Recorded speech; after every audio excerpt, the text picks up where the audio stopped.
Aurélien Rousseau, bonjour. Bonjour. Merci d'être avec nous, directeur de l'Agence régionale de santé d'Île-de-France, le patron de la santé en Île-de-France. Ma première question sera directe. Quel est ce matin le taux d'occupation des malades Covid dans les services de réanimation des hôpitaux d'Île-de-France? Écoutez, ce matin, on a en réanimation 474 malades. Ça veut dire qu'on a passé les 42% d'occupation. Plus de 42%. Plus de 42%, mais ce qu'il faut dire aussi par rapport à cet épisode-là, par rapport à la première vague, c'est qu'on a dans le même temps plus de 1480 personnes dans les lits d'hospitalisation conventionnels. On en a 672 dans les lits de soins de suite et de réadaptation et presque une centaine en psychiatrie. C'est pour ça que j'ai employé l'image, pas pour le plaisir de faire une métaphore maritime, d'une grande marée. Quelque chose qui va doucement. Elle arrive. Mais qui arrive et qui est très large. Et comme dans les grandes marées, quelquefois on pense qu'on a le temps. Et en fait, à la fin, il y a une course contre la montre. Et on est à ce moment-là dans lequel on s'engage dans cette course contre la montre. Là, on s'engage dans une course contre la montre pour ne pas être submergé par cette grande marée. C'est ce que vous nous dites ce matin. Oui, absolument, parce que ces personnes-là, elles vont se dégrader. Et puis, simultanément, on a des taux et des résultats d'incidence et de positivité. Donc, c'est-à-dire, on a par exemple aujourd'hui à Paris, chez les 20-30 ans, on a plus de 800 cas positifs pour 100 000. Le seuil d'alerte, c'est 50. Et surtout, depuis 3 jours, et c'est là l'alerte qu'on fait, ces chiffres augmentent très rapidement chez les personnes âgées. Ça veut dire qu'il y a du passage entre les générations, et c'est ça qui est notre préoccupation majeure. Et dernier chiffre, sans en abuser, 17% des tests reviennent positifs.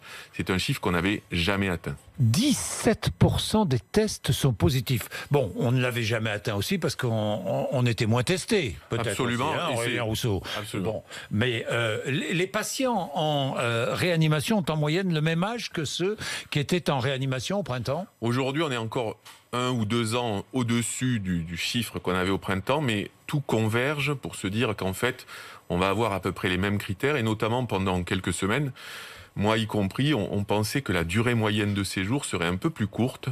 Et en fait, aujourd'hui, la durée moyenne de séjour des patients en réanimation, elle est la même que ce qu'elle était au moment du pic, tout début avril. Oui, je lis l'un de vos derniers tweets. Je le lis. Ce qui va se passer dans les 15 jours dans les hôpitaux est écrit. Vous savez ce qui va se passer dans les 15 jours dans les hôpitaux en Île-de-France? Oui. Combien d'hôpitaux en Île-de-France là? Combien de structures? Aujourd'hui, il y a 200 structures qui sont mobilisées. Moi, 2 fois par semaine, on fait une conférence téléphonique avec tous les patrons médicaux et administratifs de ces hôpitaux pour se préparer. C'est avec eux qu'on a déclenché jeudi dernier le plan blanc. Et quand je dis que c'est écrit, parce que cette épidémie, elle apprend la modestie, parce qu'il y a plein d'incertitudes, il y a des trucs sur lesquels on s'est planté, il n'y a pas de doute là-dessus, mais ça, on sait ce qui va se passer dans les 15 prochains jours. Donc, dans les 15 prochains jours, la marée sera là. Que va-t-il se passer? Nous, aujourd'hui, on se prépare. On sait qu'on va avoir plus de cas graves. Donc, on se prépare, ça veut dire quoi? Ça veut dire qu'on a demandé aux hôpitaux d'activer tous leurs dispositifs de crise et ils ont tous les leviers pour mobiliser les personnels, notamment. C'est un sujet extrêmement lourd. Hein. C'est lourd pourquoi? C'est lourd parce que ça va passer par de la déprogrammation. Ce mot, il fait un peu techno. Déprogrammation, c'est très concret. Vous aviez une opération, une prothèse de la hanche qui était prévue. Peut-être même qu'elle était déjà prévue en avril. On risque de devoir la reporter une nouvelle fois. Donc pour les patients, c'est très clair ce que c'est la déprogrammation.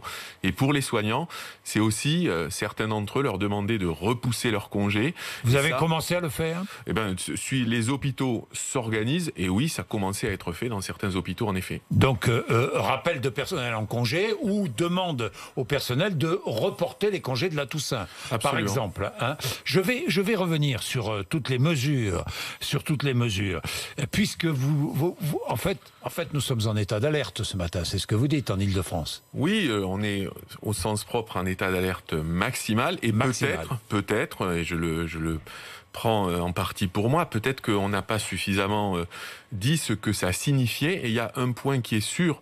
En fait, c'est vrai, le virus circule et il a beaucoup circulé chez des personnes jeunes, donc avec peu de cas graves. Mais c'est une histoire, c'est mécanique.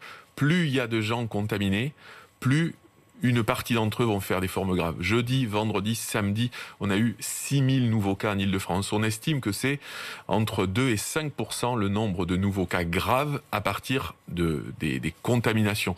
Donc ça veut dire que c'est sans doute jusqu'à 300 personnes par jour dans quelques jours qui vont arriver dans les hôpitaux d'Ile-de-France. Mais il y a une forte donc augmentation du nombre de cas, mais il n'y a pas une forte augmentation du nombre de décès. Pourquoi ? Aujourd'hui, on est sur une situation qui est toujours un peu difficile à expliquer. Ce qui se passe à l'hôpital, oui, c'est ce qui s'est passé il y a 3 semaines en termes de contamination. Il y a 3 semaines en termes de contamination, on était sur un plateau, plateau montant, légèrement montant. Et donc aujourd'hui, le nombre de cas à l'hôpital et donc le nombre de décès, il augmente doucement, même si hier, par exemple, on a pris quand même une quinzaine en solde de patients en réanimation. Et ce qu'on sait, c'est pour ça, encore une fois, que je dis que c'est écrit, c'est que... Plus 15. Plus 15 hier, et on sait que la situation depuis 3 jours avec des contaminations qui se sont nettement accélérées va faire mécaniquement, il n'y a pas de... C'est pas une modélisation. Mécaniquement, il va y avoir de plus en plus de patients en réanimation et donc de plus en plus de décès. Absolument. Mais les décès, par ailleurs, c'est vrai qu'on les voit peu, mais vendredi, c'était 18 décès en Ile-de-France. C'est 18 personnes qui sont mortes du Covid. Ça existe encore. Ce week-end, j'ai pas encore les chiffres et je fais toujours attention le plus possible à donner les chiffres quand je les ai. Donc, on fait le point tous les jours et on adapte tous les jours en fonction de ce qu'on apprend. Alors, est-ce que de nouvelles mesures de privation de liberté doivent être prises ? Moi, je pense d'abord, et je vais répondre à votre question, je pense d'abord que peut-être qu'on doit encore progresser pour comprendre que on a ça entre les mains quand même. Ce week-end...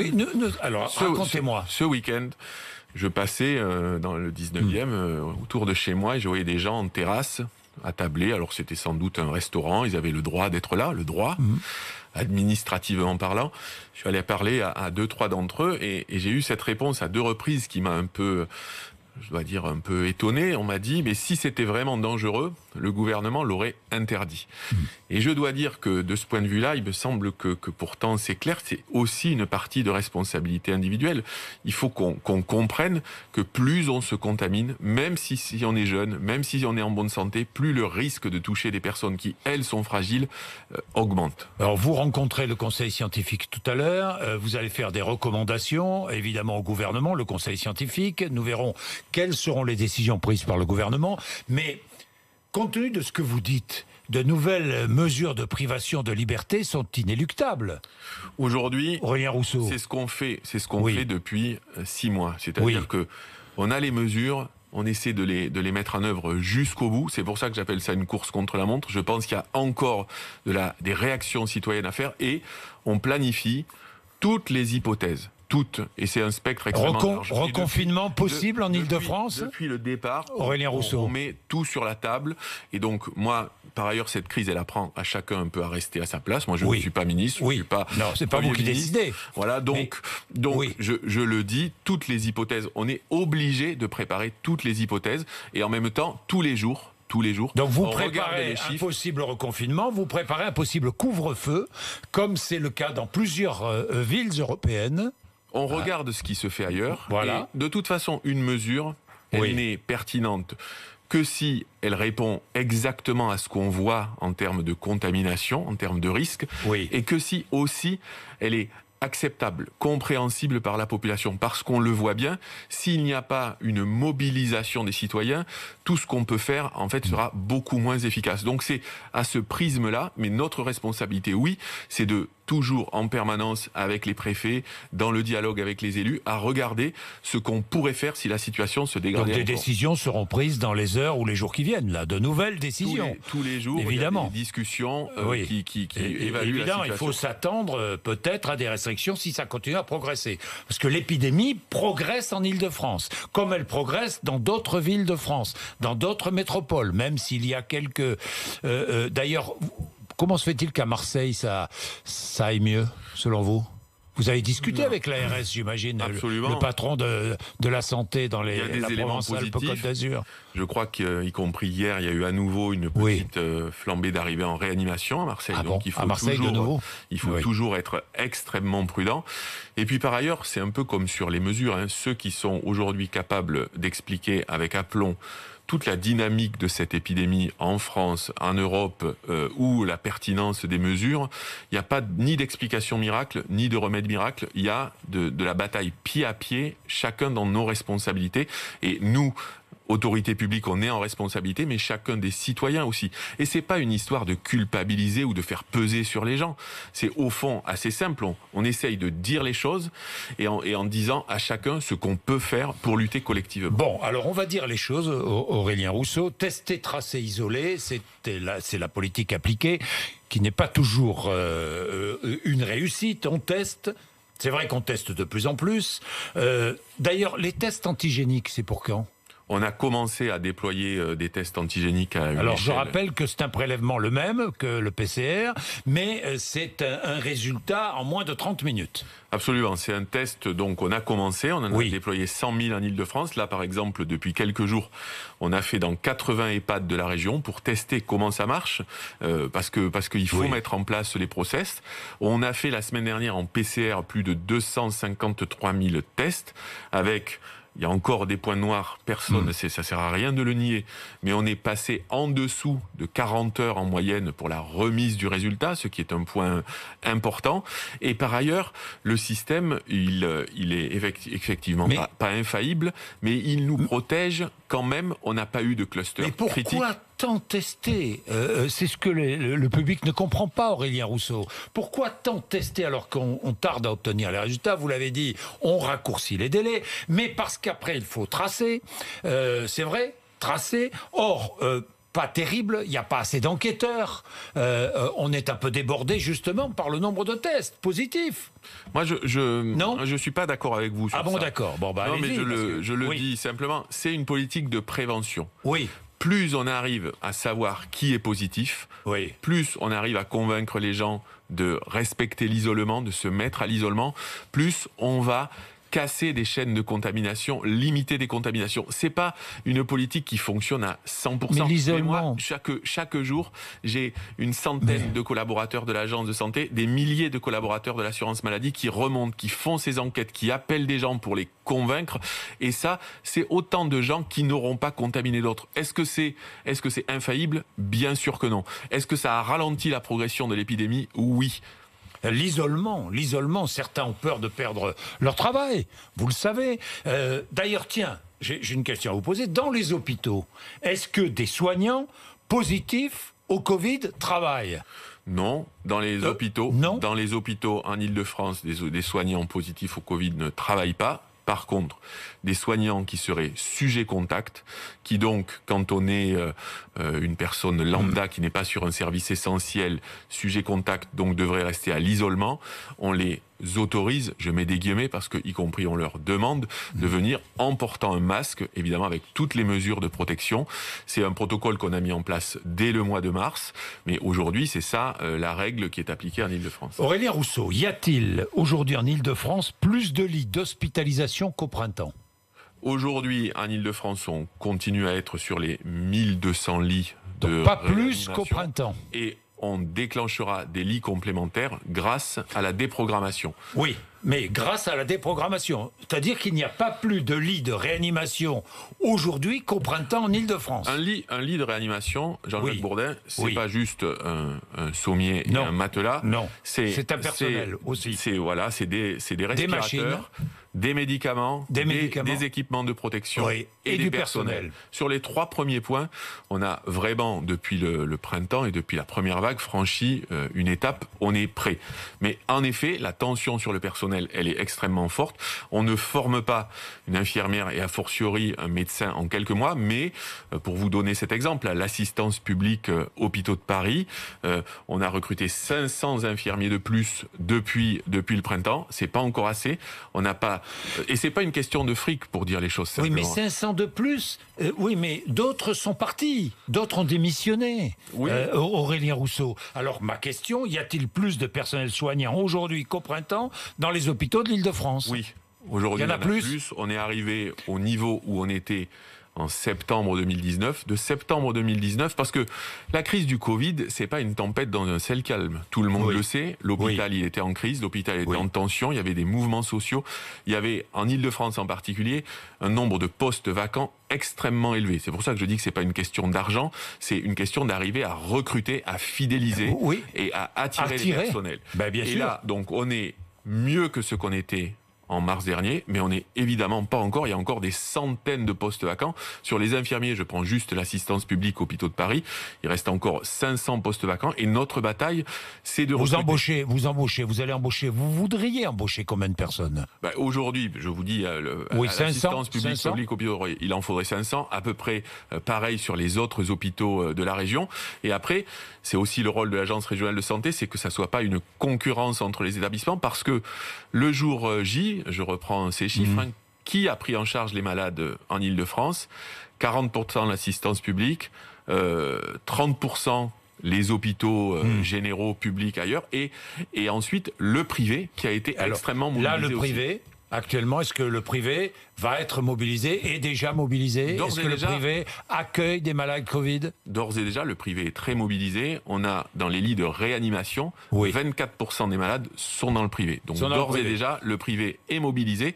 Mais je le disais, c'est un peu la particularité de cette phase de rebond, c'est qu'il n'y a pas que les réanimations. La pression, et les médecins et les soignants nous le disent beaucoup, elle est beaucoup dans des lits d'hospitalisation conventionnelle.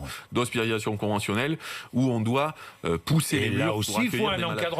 Et là aussi, il faut un encadrement. 40% des infirmières et infirmiers du public ont envie de changer de métier. Vous avez vu cette enquête de l'ordre des infirmiers. Oui.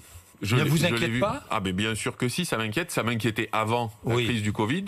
Il y a eu depuis des annonces extrêmement fortes qui ont été faites. C'est pas des annonces dans le vide. Il y a eu déjà un effet sur la fiche de paie, comme on dit, en septembre, avec déjà une première augmentation. Il y en aura une deuxième en mars. Est-ce que ça suffit?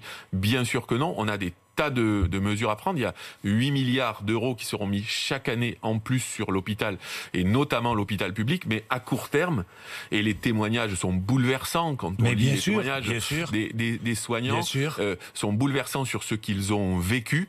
Et c'est vrai que c'est pour ça que quand on dit à nos concitoyens, respectez les gestes barrières, limitez vos interactions sociales, c'est pour les soignants. On est moins prêt, on est plus prêt techniquement à accueillir cette deuxième vague, mais est-ce qu'on est moins prêt humainement à l'accueillir? Non, je pense qu'on est Parce plus... que quand je lis, je suis inquiet, tout le monde est inquiet quand on lit les déclarations des infirmiers, des infirmières, des médecins qui accueillent les malades et qui disent on est épuisé moralement, on n'y arrivera pas. Mais évidemment, et moi je suis inquiet, et par ailleurs c'est bouleversant ces témoignages. Donc si je dis qu'on est plus prêt, c'est parce que par ailleurs on connaît mieux le virus, on connaît mieux les thérapeutiques, on sait mieux prendre en charge, on sait mieux adapter, mais évidemment le poids du sujet ressources humaines est fondamental, et donc c'est pour ça que ce sont les mêmes soignants qu'on applaudissait tous les soirs, et moi c'est pour ça que je dis à nos concitoyens, mais je le dis et je me mets dedans, réduire nos interactions sociales, c'est quoi? C'est mercredi soir, j'avais un dîner avec des amis qui étaient prévus depuis des mois parce qu'ils passaient à Paris. Eh ben, ça fait mal, mais on l'annule parce qu'on sait que sinon, on va faire courir un risque. Ces amis, ils sont jeunes, ils sont plutôt en bonne santé, donc on peut se dire, après tout, c'est pas grave. Mais en fait, si, ça fait courir un risque complémentaire. C'est ça. Et ça, c'est pour les soignants. C'est évidemment pour les malades, mais pour les soignants qu'on doit faire ça. Les EHPAD sont prêts?